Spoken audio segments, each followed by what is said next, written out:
அஸ்ஸலாமு அலைக்கும். இன்னைக்கு நம்ம என்ன பார்க்க போறோம் அப்படின்னா, அஷ்ரக் நிர்வாகம் என்னென்ன சேவைகள்லாம் செஞ்சிருக்காங்க அப்படின்னு பார்க்க போறோம். உங்களுக்கு எல்லாருக்கும் தெரியும் இவங்க இலவசமா தையல் பயிற்சி சொல்லி கொடுத்துட்டு இருக்காங்க அப்படின்னு. இது மட்டும் இல்லங்க, மிகப்பெரிய சாதனையும் படிச்சுட்டு வராங்க. வடகரையிலேயே முதலாக மருத்துவ முகாம் நடத்திய பெருமை இவங்களுக்கு உண்டு.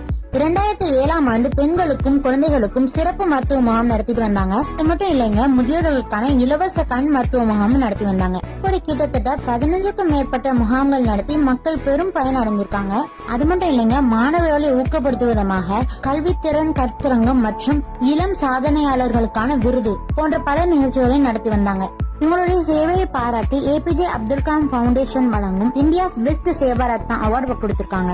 கொரோனா டைம்ல நம்ம எல்லாம் கஷ்டப்படும் போது தைரியமா களத்துல இறங்கி கபசுர குடிநீர், ஏழை எளிய மக்களுக்கு உணவு வழங்குதல் மற்றும் வீட்டிற்கு தேவையான மளிகை பொருட்கள் கொடுத்திருக்காங்க. மட்டும் இல்லைங்க, கொரோனா டைம்ல தன்னுடைய கடமையை சிறப்பா செய்த தூய்மை பணியாளர்களை பாராட்டும் விதமாக பாராட்டு விழாவும் அவங்களுக்கு நடத்திருக்காங்க. இது போன்ற பல சேவைகளை இவங்க செஞ்சுட்டு வராங்க. இன்னும் வேணும்னு நினைச்சீங்கன்னா கமெண்ட் பண்ணுங்க, சொல்றேன். அஸ்ஸலாமு அலைக்கும்.